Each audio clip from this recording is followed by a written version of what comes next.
On YouTube. So today we will be making the International Fight Week card. I have 9 banger fights slated for you. And to headline the early prelims, it is 2 names. All of you guys know. We have the legend himself, Anshul Jubilee, fighting against Shamrock. So whenever I went to the Tapology page to try to find fights, and I went to the 155-pound division, Shamrock is actually the worst fighter at 155. That's what they have him at. And Anshul Jubilee is somehow not the worst. Anyways, this would be... So it's the Battle of Ass. And I think that this is underrated. I don't think that we have... Obviously, both these guys will kick my ass. That doesn't matter. But for 155, I think, we have the BMF. We have the champion. I think we have to have the champion of the worst of the division. So this is the champ. You have those headlines that feature the prelims. Loser gets cut. Winner gets his own belt. Okay. And by the way, just kind of the two fan bases, the British casuals against the Indians, is so funny. That's so fun. This would blow up MMA Twitter. Okay. So announcing this as the featured prelim. This is not a crazy fight to make, guys. It's not like, listen, I actually, this is a bit of a dream card that I'm making. I'm gonna be honest. Like, this is like there are a lot of fights that are a bit of reaches. I think they all can be done though.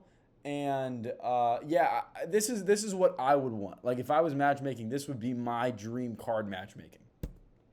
All right, opening up the prelims, we have Shara Bullet versus Marvin Vettori. Listen, I know you might think these are two big enough names to open the prelims, but the problem is, guys, it's International Fight Week, okay? This only comes once a year. You're coming off the White House card. You're coming off a card that, there weren't a lot of... It wasn't that great of a card. Like, it's a good card, don't get me wrong. But if we're going to do International Fight Week, we're bringing in a lot of new fans in the UFC. You need an absolute banger of a card. And I don't think anyone else is going to scream banger more like Marvin Vettori and the One-Eyed Pirate, okay? This would be such a fun fight. I think Shara would have it, but I never know if Marvin Vettori's got a career resurgence in him, man. I never know. All right, going on to the next fight of the prelims, we have Bryce Mitchell versus Cody Garbrandt. And yes, these guys would be at the press conference, okay?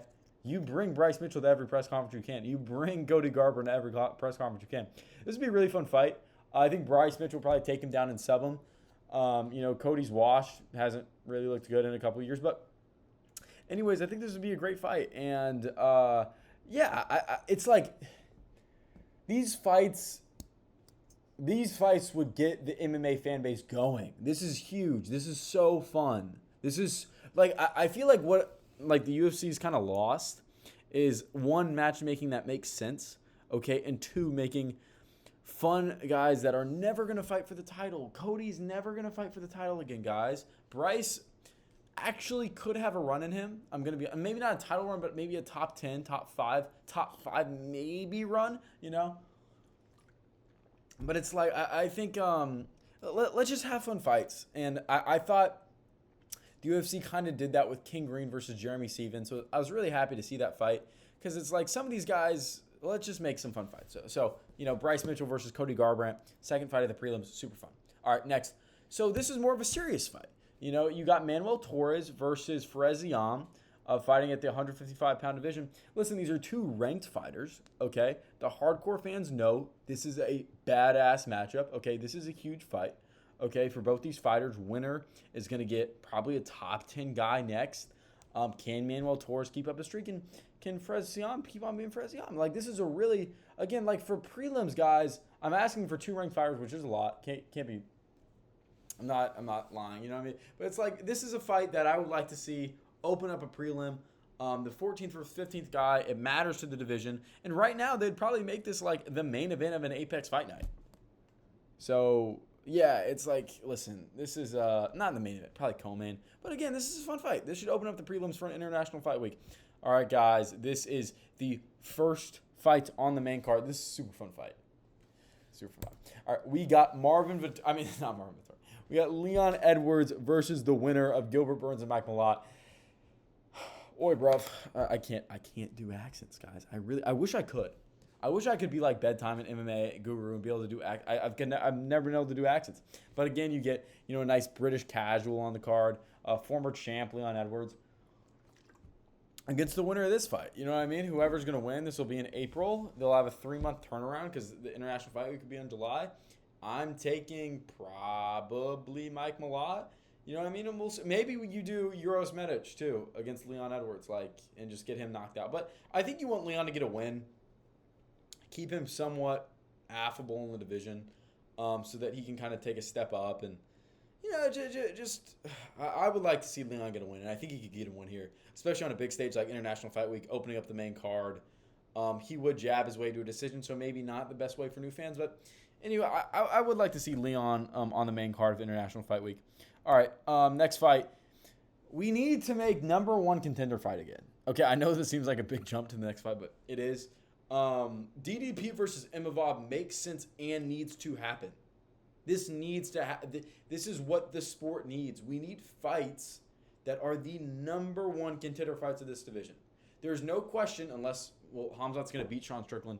So, no, we don't want to see DDP fight again. We don't want to see DDP fight Hamzat under any circumstances. I don't want to see that fight, okay?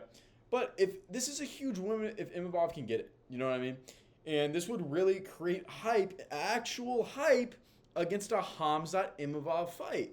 You know what I mean? He goes out there, he beats DDP. If not, we get Brendan Allen to fight. You know what I mean? And he's fighting Edmund Shabazian, which I won't get into because that's the worst matchmaking the UFC's done all year, and it's really been bad this year. So, anyways, fourth fight of the card. We got 3 more to go. Okay. I don't know. Let me know what you guys think about this fight. I got Amanda Nunes versus Juliana Pena 4. The reason why I'm making this fight is Kayla Harrison, has this neck surgery. She's been out for a while, and I think it makes sense that they do an interim for the belt. And I also think that Amanda should get a fight before she fights Kayla Harrison. So I think doing her against someone like Juliana Pena, again, you add name value to the card. I know it's a women MMA fight on International Fight Week, but I think this could be a fun fight. And you're going to have one anyway. It's either you're going to have Shevchenko, you're going to have Dern, or you're going to have Nunes. And I'm like, you might as well have the return of the Lioness. This could be fun. I think she probably could get a finish here, or Juliana Pena might shock some people. You know what I mean? Nunes has been out of the game for a while. And it also builds hype to the eventual Harrison fight, which is a big fight. Maybe I don't want to see Pena getting that shot. That's a good point. Whatever. Maybe Raquel Pennington. Again, I don't know. I feel like you have to make these fights because you have to treat it like a normal division. I'm not a huge WMMA fan. I'm going to be honest. You know what I mean? But it's if we're going to treat it like a real division, this fight makes sense. All right, next fight. You're going to be... This is the obvious fight to make. I hope it happens, okay? It's Islam versus Ian Gary. Islam absolutely should fight Ian Gary. I hope they don't give Michael Morales. I think Michael Morales needs one more fight, and I want him to fight Usman. You know what I mean? And I just want to see one more fight out of Michael Morales. And Ian Gary, listen, guys, Ian Gary beat Prates. He beat MVP. He beat all these elite. He almost beat Shavkat. All right, he had Shavkat and a rear naked Jew. It's Ian Gary, he beat Bilal. He does deserve the shot. Okay, he does. He's going to lose to Islam. Islam's probably going to be minus 400. He's going to lose rather comfortably too. But listen, it's he deserves a shot. He deserves to be next up. And I'm not a huge fan of Ian Gary. I mean, no one really is. But I think that Islam should fight Ian Gary next. And you might be wondering, who is main eventing this International Fight Week card?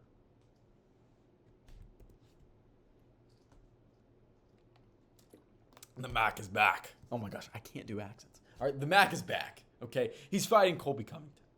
Okay, you do this fight at 170, maybe 185. You need Connor to fight somebody. You can't do Chandler. I saw Bedtime do a video that should be Leon Edwards. I'm open to that. I just think, listen, look at this press conference. You would have Connor. You would have Khabib and Islam. You would have Ian Gary talking about him and Connor on the same team. Connor would hate Ian Gary. You would have DDP at the presser. You would have freaking Bryce Mitchell.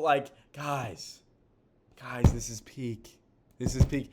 Mumble mouth, freaking just mumble. Like, guys, this will be fun. This is fun. Why can't the UFC make fun cards? Okay, I know this is a lot to ask. I'm asking for 2 champion fights and Conor McGregor and DDP as a number 1 contender fight. I understand, okay? But for how dry... Okay, and I'm not counting the Yuri card in 3 weeks. That's a great card, okay?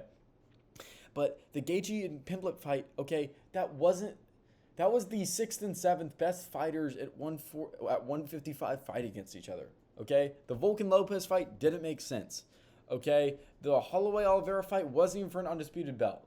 Okay, the Yuri Olberg fight should be Yuri versus Ankalaev. Like, we, as fans, we need a big card after the White House to be like, okay, we still care about the fans and we still want to put on crazy fight cards. This is the greatest fight card of all time I just made.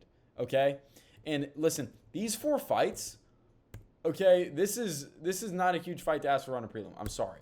This is Bryce Mitchell.